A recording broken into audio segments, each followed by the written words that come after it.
wabarakatuh. Salam hangat bagi semuanya. Kami dari Pengadilan Negeri Bontang, hari ini kami akan melakukan diskusi sekaligus sosialisasi terkait dengan maklumat pelayanan, juga terkait dengan standar pelayanan yang diberlakukan di Pengadilan Negeri Bontang. Hari ini saya Muhammad Ridwan, Hakim di Pengadilan Negeri Bontang, akan memandu jalannya diskusi tersebut dan juga akan mencoba memantik diskusi tersebut agar bisa tersampaikan informasinya, kemudian bisa juga menjadi bahan sosialisasi dan informasi bagi Bapak Ibu sekalian. Dalam diskusi dan sosialisasi ini telah bersama kita 3 orang panut atau panitera muda. Ada panut pidana ya, Ibu Tamriana SH ya, panut pidana di Pengadilan Negeri Bontang. Betul Bu, sehat Bu? Sehat. Sudah siap ya untuk melakukan diskusi? Insya Allah. Sore ini. Kemudian ada panut perdata Pak Mulia Oriza ya, sarjana hukum, begitu Pak ya? Sudah siap untuk menjabarkan terkait dengan pelayanan di perdata? Insya Allah. Siap ya? Oke. Kemudian dari panut hukum ada Ibu Nur Laila atau Bu Ela ya, sarjana hukum. Ibu sudah siap untuk melakukan sosialisasi diskusi sore ini, siang sore ini? Siap Pak. Siap ya. Kemudian ada Ibu Restu ya, Restu Wulandari. Beliau ini adalah Kasub Umum dan Keuangan, sarjana ekonomi ya Bu ya? Sarjana ekonomi. Sudah siap ya bahan-bahannya ya? Siap. Nanti disampaikan seperti itu. Sebelum masuk ke standar pelayanan, ada baiknya kita menjabarkan dulu ya Bapak dan Ibu ya, terkait dengan jenis-jenis pelayanan, terutama di pengadilan negeri. Seperti di Pengadilan Negeri Bontang ini, pelayanan tersebut kita memaksimalkan fungsi dari PTSP atau pelayanan terpadu satu pintu, di mana ada 7 meja, di mana 4 meja utamanya ada pidana, perdata, hukum, dan umum. Nanti ada tambahannya juga terkait dengan meja informasi, meja insage, dan meja e-court seperti itu. Kita mulai dari meja pidana ya. Bu Tati, minta ya.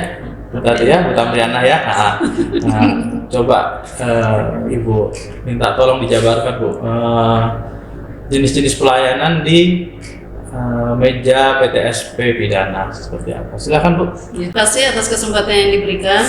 Adapun pelayanan jenis pelayanan PTSP di bagian pidana untuk pada Pengadilan Negeri Bontang itu ada 12 pelayanan. Yang pertama yaitu pelayanan untuk penerimaan pelimpahan perkara pidana biasa atau umum, pidana khusus dari Kejaksaan Negeri. Kemudian yang kedua yaitu pelimpahan perkara pidana dari kepolisian, yaitu pidana singkat, cepat, lalu lintas maupun pra peradilan. Kemudian yang ketiga itu ada pelayanan untuk izin persetujuan penyitaan. Yang keempat ada izin untuk persetujuan penggeledahan. Yang kelima ada pelayanan permohonan perpanjangan penahanan baik dari kepolisian maupun dari kejaksaan. Kemudian yang keenam yaitu penangguhan penahanan. Yang ketujuh permohonan penetapan diversi. Yang kedelapan izin besuk tahanan. Yang ke-9 yaitu izin keluar tahanan. Yang ke-10 izin pinjam pakai barang bukti. Yang ke-11 yaitu pengalihan penahanan. Dan yang ke-12 yaitu layanan lainnya yang ditentukan oleh Perma. Jadi ada 12 Bu ya pada intinya ya di pidana. Kemudian kalau sekarang itu berpadu sudah jalan ya? Nah, semua pelayanan tersebut sudah dilakukan melalui aplikasi berpadu. Jadi saat ini semua pelayanan kita melalui berpadu, karena kan kita ini pusat kepada instansi tertentu dari kepolisian maupun kejaksaan. Jadi kalau untuk masyarakat umum itu tidak banyak ininya untuk pelayanan untuk perkara pidananya. Jadi, maksud Ibu ini ya terkait dengan pelayanan yang berhubungan dengan masyarakat langsung, tidak sebanyak dengan instansi dalam hal betul. pelayanan pidana ya. Iya. seperti itu. Melalui pelayanan aplikasi e-Berpadu. Untuk manualnya sendiri kita tidak banyak yang dilakukan, semuanya melalui online gitu. Seperti itu ya.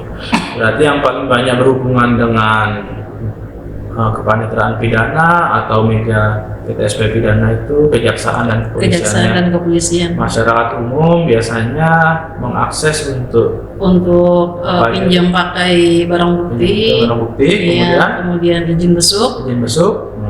Seperti itu aja. Kalau yang lainnya semuanya langsung. Oke, seperti itu.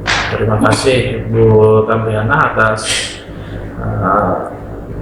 pencerahannya. Kita akan lanjut ke bagian meja PTSP Perdata atau kepaniteraan perdata ya. Ada Pak Mulia Oriza ya, Pak Ori ya, atau panggilannya Pak Ori seperti itu. Pak Ori, bisa dijelaskan Pak, santai aja Pak ya. Dijelaskan terkait dengan jenis-jenis pelayanan di PTSP maupun kepaniteraan perdata. Silakan Pak Ori. Baik, untuk kepaniteraan perdata ada berbagai jenis pelayanan yang kami lakukan. Namun secara garis besarnya ada 8 pelayanan di PSP Kepaniteraan Perdata. Yang pertama, pendaftaran perkara gugatan, pendaftaran perkara gugatan sederhana, pendaftaran perkara perdata permohonan, pendaftaran upaya hukum banding, pendaftaran upaya hukum kasasi, pendaftaran upaya hukum peninjauan kembali (OPK), juga ada permohonan konsinyasi dan permohonan eksekusi.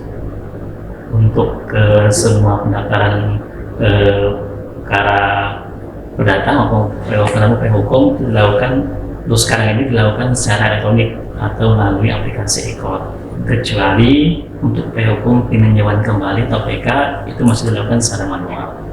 Mungkin itu jenis pelayanan yang ada di kepaniteraan perdata. Kepaniteraan perdata secara umum ada 8 ya, ada 8 pelayanan. Kemudian tadi ada dibahas terkait upaya hukum ya.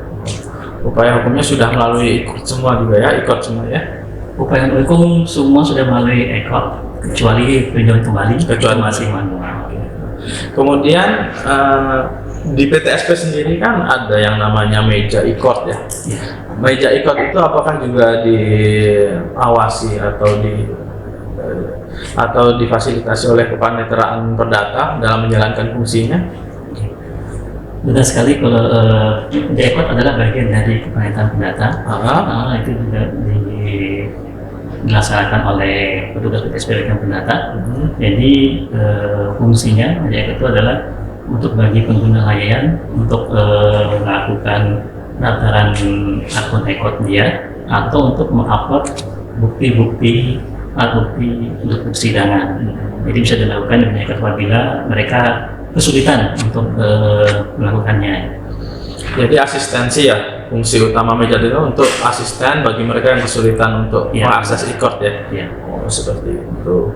Kemudian ada meja Insaga. Iya. Itu juga perdata ya? Iya, Insaga juga merupakan bagian dari bagian perdata.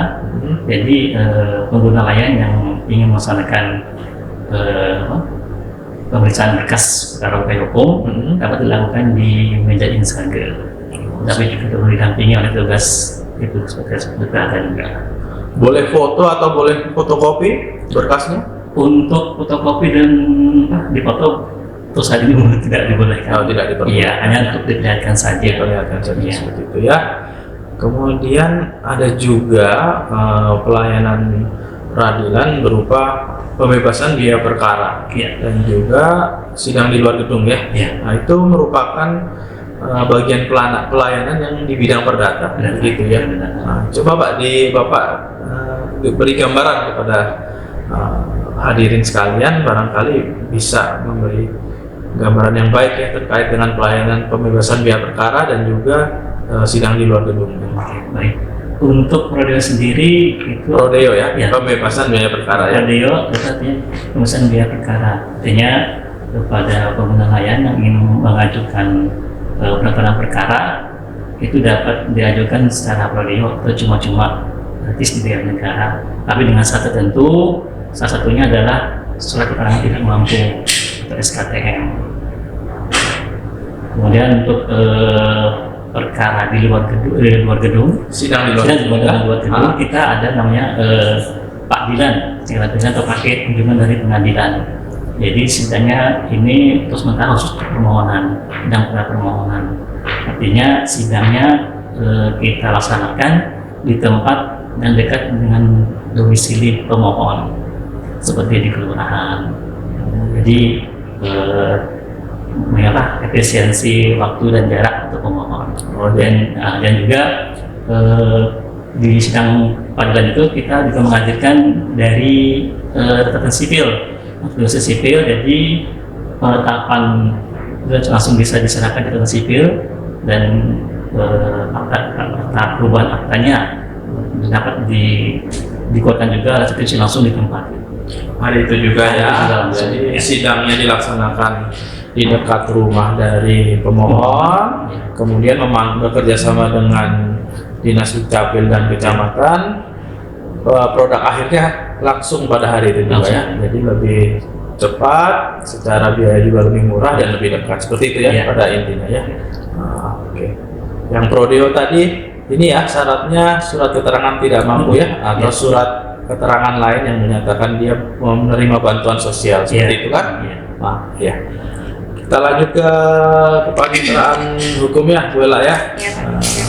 Bu Ella ini adalah pelaksana tugas atau dari panut hukum di Pengadilan Negeri Bontang. Jadi dipersilahkan disampaikan jenis-jenis pelayanan di kepaniteraan hukum. Silakan Bu. Jenis pelayanan kepaniteraan hukum itu ada 9. Yang pertama, permohonan fotokopi salinan putusan pengadilan. Yang kedua, permohonan legalisir fotokopi salinan putusan pengadilan. Yang ketiga, ada permohonan izin kuasa insidentil. Yang keempat, ada pendaftaran surat kuasa khusus. Yang kelima, permohonan penelitian dan riset. Yang keenam, permohonan surat keterangan tidak sedang dicabut hak pilihnya. Yang ketujuh, ada permohonan surat keterangan tidak pernah terpidana. Selanjutnya, ada permohonan legalisasi surat akta di bawah tangan atau warmaking. Yang kesembilan, kepaniteraan hukum menerima pengaduan melalui meja pengaduan.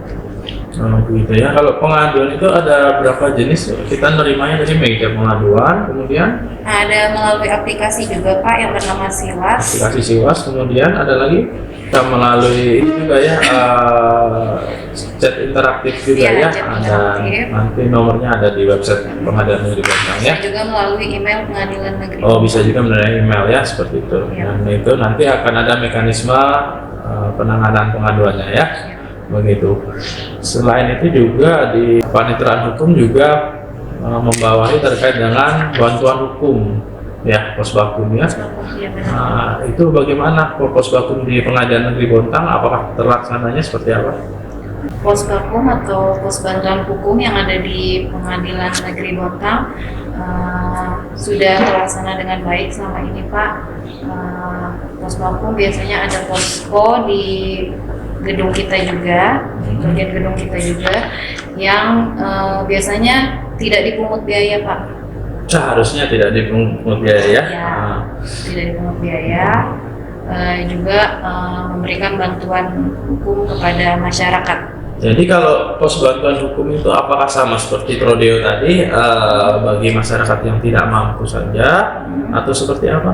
Semuanya sih Pak, secara umum. Kalau tidak salah ini ya ada bisa juga disertakan surat keterangan tidak mampu membayar advokat ya. Jadi posbakum itu selain dia dalam perkara perdata juga perkara pidana ya, dapat didampingi oleh advokat yang merupakan posbakum dari pengadilan negeri. Iya, betul. Gitu ya. Posbakum itu pos bantuan hukum ya. Seperti itu dari kepaniteraan hukum. Terakhir ya Bu ya, Bu Restu ya. Nah, Kepala Subbagian Umum dan Keuangan yang juga di PTSP merupakan ada mejanya tersendiri, umum keuangan yang jenis-jenisnya apa saja sih Bu?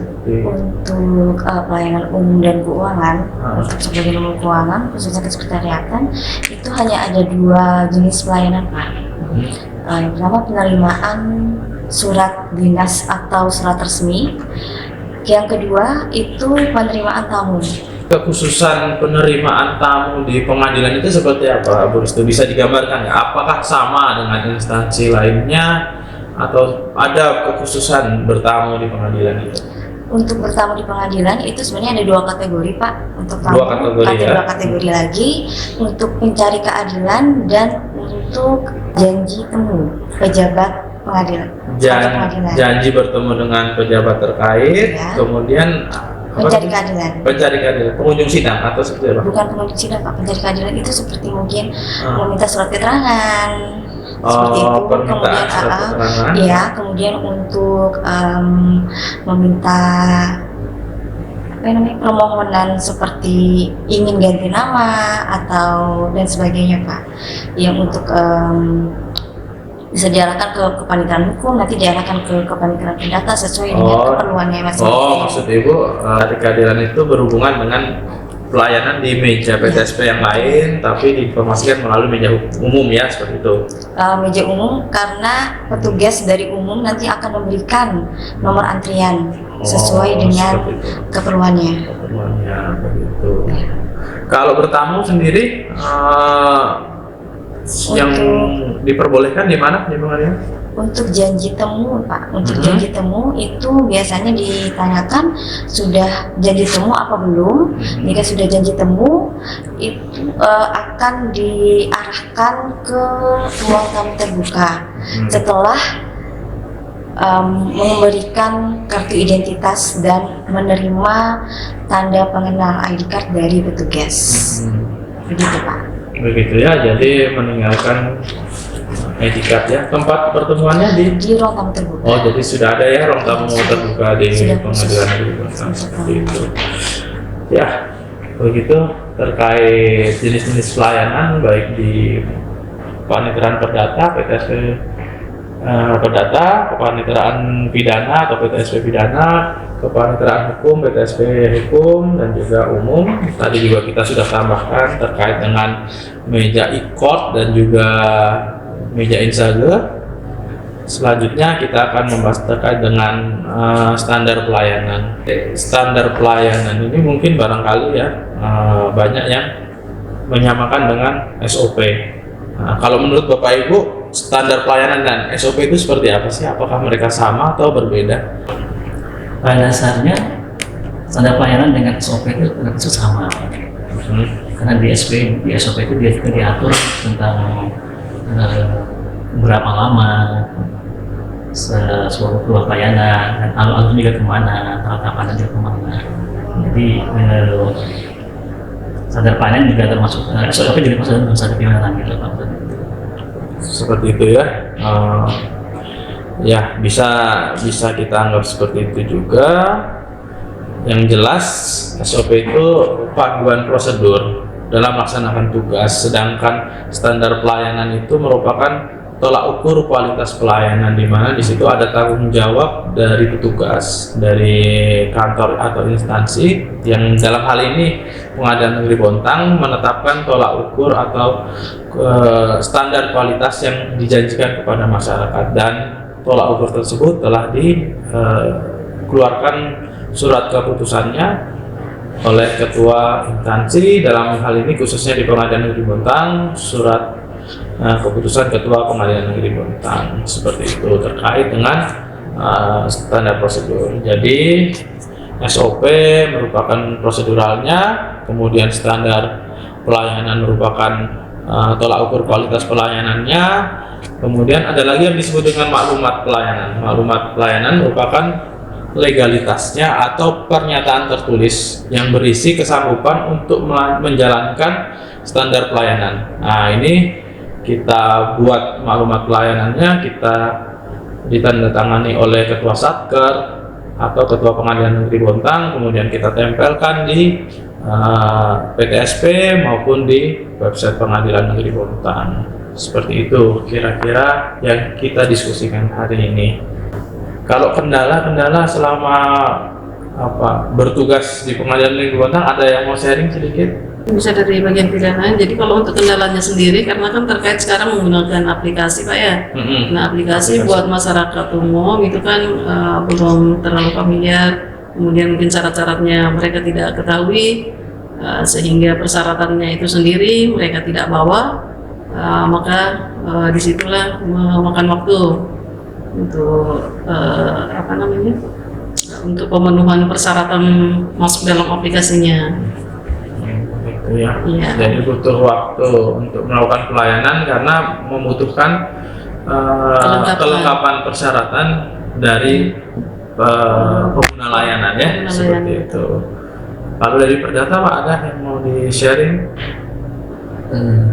Mungkin hampir sama dengan dari pelayanan pidana, karena juga Perdata juga menggunakan aplikasi Ekot. Jadi kadang sering terjadi gangguan pada aplikasi, misalnya pada jaringan segala macam. Jadi waktu pendaftaran juga agak terlalu lama loadingnya segala macam. Gitu. Jadi kendalanya seputar aplikasi Aplikasi ya, dan jaringannya.